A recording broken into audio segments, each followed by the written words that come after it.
ആദ്യമായിട്ട് വ്ളോഗ് ചെയ്യുന്നതിൻ്റെ ഒരു എക്സൈറ്റ്മെൻറ്റും ഉണ്ട്, അതുപോലെ തന്നെ എന്താ പറയുക, ഒരു ടെൻഷനുണ്ട്.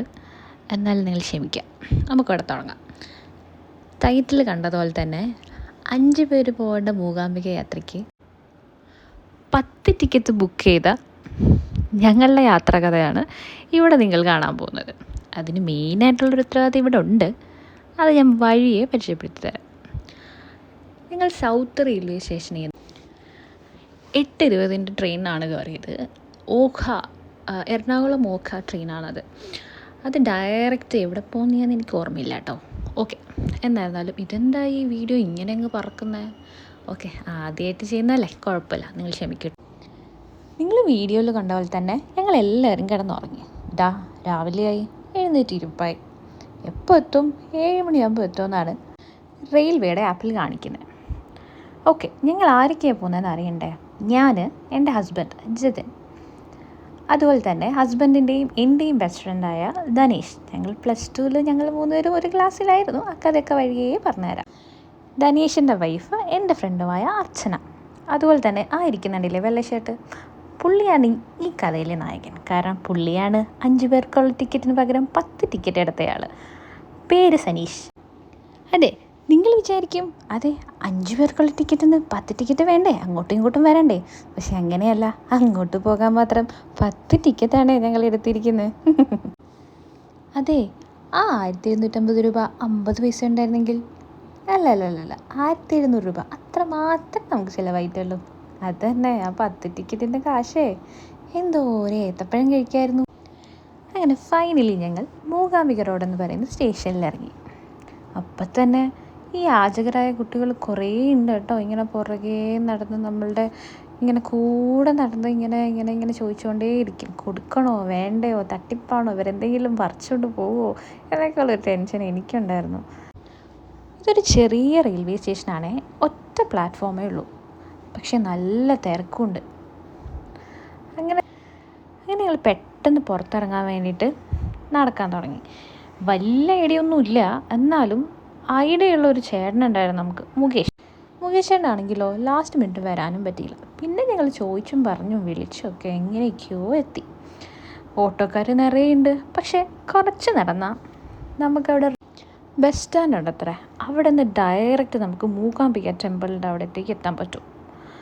അതുകൊണ്ട് നമ്മൾ ഈ പെട്ടിയും വലിച്ച് നോക്കി നടക്കാൻ തീരുമാനിച്ചു. വിശന്നിട്ടുണ്ടല്ലോ, പോട്ടെ. നടന്നപ്പോഴാണ് ആ നഗ്നസത്യം ഞങ്ങൾ മനസ്സിലാക്കിയത്.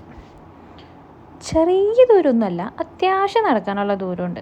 അങ്ങനെ ഇതാണ് എൻ്റെ ഭർത്താവ്. ഓക്കെ, പേര് ജിതിനാർക്കുറുപ്പ്, പറഞ്ഞല്ലോ അല്ലേ? ചുറ്റിനും കാടുണ്ട്.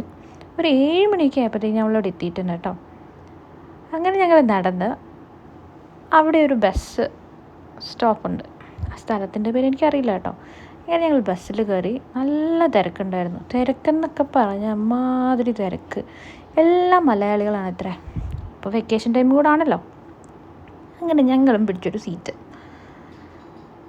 ഇതാണ് ടിക്കറ്റ്. 42 രൂപയുള്ളൂ ഒരാൾക്ക് തന്നെയല്ലേ? ആണെന്നാണ് തോന്നുന്നത്. ആ സൈഡിലെ വ്യൂ ഒക്കെ ഞാനിങ്ങനെ കണ്ട് രസിക്കുന്നുണ്ടായിരുന്നു. പക്ഷെ നല്ല ഉറക്കവും വരുന്നുണ്ടായിരുന്നു. വ്യൂ കാണണോ ഉറങ്ങണോ എന്നുള്ള ആകെ കൺഫ്യൂഷനിൽ കുറച്ച് നേരം വ്യൂ കണ്ടിട്ട് കുറച്ച് നേരം അങ്ങ് ഉറങ്ങി. ചെറിയ ചെറിയ കടകളും ചെറിയ ചെറിയ വീടുകളൊക്കെയാണ് ഇതിന് ചുറ്റുമുള്ളത്. നമ്മൾ സിനിമയിലൊക്കെ കാണുന്നത് പോലെ ഭയങ്കരമായിട്ടുള്ള നാട്ടും പ്രദേശം. പിന്നെ വലിയ രീതിയിൽ ഡെവലപ്മെൻറ്റ്സ് ഒക്കെ ഉണ്ടോയെന്ന് എനിക്ക് തോന്നുന്നില്ല. വളരെ ചെറിയ ചെറിയ കടകൾ മാത്രമാണ്. കുറച്ചങ്ങോട്ട് പോകുമ്പോഴത്തേക്കിന് സിറ്റി ഉണ്ടാവാം, മേ ബി, അറിയില്ല. ഓക്കെ, നല്ല മലകളുണ്ട്, നല്ല തണുത്ത കാറ്റുണ്ട്, കാടുകളുണ്ട്, നല്ല റോഡാണ്. മെയിനായിട്ടും നമ്മുടെ ഈ കൊച്ചിയിലത്തെ പോലെ ട്രാഫിക്കോ കാര്യങ്ങളോ ഒന്നുമില്ല. നല്ല സുഖമായിട്ട് വളഞ്ഞും തിരിഞ്ഞും പൊളഞ്ഞും ഒക്കെ അങ്ങ് പോവാം. അങ്ങനെ ഞങ്ങൾ ബസ് സ്റ്റാൻഡിൽ എത്തിയിരിക്കുന്നു. നമ്മൾ നേരത്തെ ബുക്ക് ചെയ്ത ഹോട്ടലിലേക്കാണ് നമ്മൾ പോകുന്നത്. ഹോട്ടലിൽ നിന്നൊന്നും പറയാൻ പറ്റില്ല, ഭയങ്കര ചെറിയൊരു സെറ്റപ്പാണ്. കാരണം അവിടെ വലിയ 5 സ്റ്റാർ ഹോട്ടലോ 3 സ്റ്റാർ ഹോട്ടലോ ഒന്നും ഇല്ലായിരുന്നു നമ്മൾ സെർച്ച് ചെയ്തപ്പം. പിന്നെ ഞാൻ പറഞ്ഞില്ലേ, മുകേഷ് ചേട്ടന് പരിചയമുള്ള ആളാണ് നമുക്ക് റൂംസൊക്കെ ബുക്ക് ചെയ്ത് തന്നത്. അങ്ങനെ ആ ലൊക്കേഷൻ നോക്കിയപ്പോഴാണ് അറിഞ്ഞത് 1 കിലോമീറ്റർ നടക്കണം. വിശപ്പിൻ്റെ വിളി അത് അപാരം തന്നെയായിരുന്നു. ഗൂഗിൾ മാപ്പ് നോക്കി ഞങ്ങൾ എങ്ങോട്ട് നടക്കണമെന്ന് ചിന്തയിലാണ്. പെട്ടെന്ന് തന്നെ അടുത്ത കണ്ടൊരു ഹോട്ടലിൽ കയറി. ആ വീഡിയോ ഒന്നും എടുക്കാൻ പറ്റിയില്ല. ഭക്ഷണം കഴിച്ച് കഴിഞ്ഞപ്പോഴാണ് നമുക്ക് മനസ്സിലായി, അയ്യോ നമ്മൾ വ്ളോഗ് സ്റ്റാർട്ട് ചെയ്യുന്നുണ്ടല്ലോ, വീഡിയോ എടുക്കണമല്ലോ എന്ന്. കാലി പ്ലേറ്റ് എങ്കിൽ കാലി പ്ലേറ്റ് നല്ല ടേസ്റ്റുള്ള ഭൂരിയായിരുന്നു നമ്മളവിടെ കഴിച്ചത്. അതിനുശേഷം എന്തൊക്കെയോ ചളികൾ പറഞ്ഞിട്ട് നടക്കാമെന്ന് തന്നെ വിചാരിച്ചു. ഇതാണ് അവിടുത്തെ വേസ്റ്റ് എടുക്കുന്ന വണ്ടി എന്നാ തോന്നുന്നത്. നല്ല ഭംഗിയുള്ളൊരാകാശം അല്ലേ? ഓക്കെ, എങ്കിൽ പിന്നെ റൊമാൻറ്റിക് ആയിട്ട് കൈയും പിടിച്ചങ്ങ് നടക്കാമെന്ന് വിചാരിച്ചു. അങ്ങനെ ഞങ്ങൾ മൂകാംബിക ടെമ്പിളിൻ്റെ അടുത്തെത്തി. നമ്മുടെ ഉത്സവപ്പറമ്പിലൊക്കെ കാണുന്ന പോലെ ചുറ്റിനും കടകളാണ്. എന്നെ അവിടെ ഭയങ്കരമായിട്ട് അട്രാക്റ്റ് ചെയ്തത് പല നിറത്തിലുള്ള കുപ്പിവിളകൾ കിട്ടും. അടുത്ത് തന്നെ കൊല്ലൂർ പോലീസ് സ്റ്റേഷനൊക്കെ ഉണ്ട് കേട്ടോ. എന്തായാലും നല്ല തിരക്കുള്ള ഒരു അന്തരീക്ഷമായിരുന്നു അവിടെ. കുറേ ജനങ്ങൾ, കൂടുതലും മലയാളികൾ തന്നെ. ഇവിടെ ദേവിക്ക് പട്ടും പൂവാണത്രേ നമ്മൾ കാഴ്ചവെക്കുക. നമ്മളെടുത്ത റൂം മൂകാംബിക ടെമ്പിളിൻ്റെ കിഴക്കേ നടയുടെ താഴെയായിട്ടാണ്. ഒരു ചെറിയ ലോഡ്ജ് പോലെയുള്ള സെറ്റപ്പിലാണ് നമ്മൾ നിൽക്കാൻ ഉദ്ദേശിക്കുന്നത്. കണ്ടില്ലേ എന്തോരം കളിപ്പാട്ടങ്ങളാ. ആ സമയമുണ്ടല്ലോ, നോക്കി നോക്കി സെലക്ട് ചെയ്യാം. അങ്ങനെ ഞങ്ങൾ നടക്കുകയാണ്. ഇവിടം തൊട്ടേ ആളുണ്ടാവും. ഞങ്ങളുടെ പ്ലാൻ എന്താണെന്ന് വെച്ചാൽ പോവുക, ചെന്ന് ഫ്രഷ് ആകുക, അതിനുശേഷം ടെമ്പിളിലേക്ക് ഇറങ്ങുക. സെറ്റും മുണ്ടൊക്കെ കരുതിയിട്ടാണ് ഞങ്ങൾ വന്നിരിക്കുന്നത്. ഒരു ട്രഡീഷണൽ അമ്പലമൊക്കെ പിടിക്കാമെന്ന് വിചാരിച്ചു.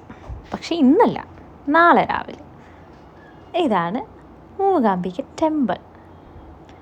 തൽക്കാലം ഇത്രേ ഉള്ളൂ. ഇനി കൂടുതലായാലേ നിങ്ങൾക്ക് ബോറടിക്കും. ബായ്.